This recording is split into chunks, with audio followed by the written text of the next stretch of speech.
Hello friends, स्वागत है आप सभी का हमारे यूट्यूब चैनल हाई फाई महासंग्राम में। दोस्तों, इस वीडियो में बात करेंगे इटली के नए पीएम कौन बनाए गए हैं, किसकी नियुक्ति की गई है। इटली के नए पीएम के रूप में नियुक्ति की गई है 2021 में। कहा जाता है अभी फरवरी में ही इनकी अपॉइंटमेंट हुआ या फिर नियुक्ति हुई है। कौन है, उनका नेम क्या है, तो मारियो द्रागी हैं। क्या है, कौन है?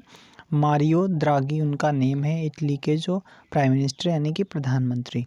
इनका निक नेम क्या है, तो कहा जाता है इनका निक नेम है सुपर मारियो। क्या नाम है? जो निक नेम है सुपर मारियो है। और यही जो मारियो द्रागी हैं, कहा जाता है पूर्व यूरोपियन सेंट्रल बैंक के प्रमुख भी रह चुके हैं। जो पूर्व यूरोपियन सेंट्रल बैंक के प्रमुख भी रह चुके हैं।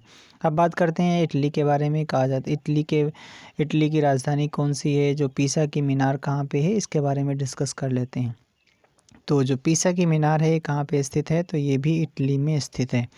अब बात करते हैं इटली के बारे में। तो इटली की जो राजधानी है रोम है। रोम किस नदी के तट पर है, तो कहा जाता है टाइबर नदी के तट पर है। किस पर? टाइबर नदी के तट पर है।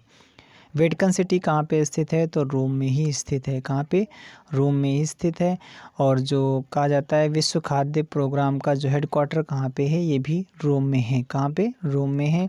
और इसे ही खाद्य प्रोग्राम को ही जो 2020 का शांति का नोबेल पुरस्कार दिया गया था।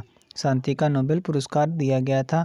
और 16 अक्टूबर 1945 को इसकी स्थापना हुई थी। विश्व खाद्य दिवस 16 अक्टूबर को मनाया जाता है। आगे बात कर लेते हैं।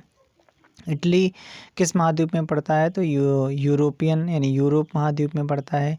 और इटली की गंगा किसे कहा जाता है, तो पो नदी को कहा जाता है। किस नदी को? पो नदी को कहा जाता है।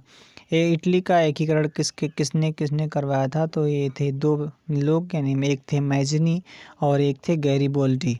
और एकीकरण का तलवार किसे कहा जाता है, तो गैरिबोल्डी को कहा जाता है। यानी इटली का एकीकरण का तलवार किसे कहा जाता है? गैरिबोल्डी को कहा जाता है। आगे बात कर लेते हैं कि विसुवियस ज्वालामुखी कहाँ पे है, ये भी इटली में है।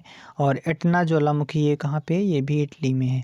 चलिए दोस्तों, आज के लिए इतना है। Thank you, thanks for watching, all the best.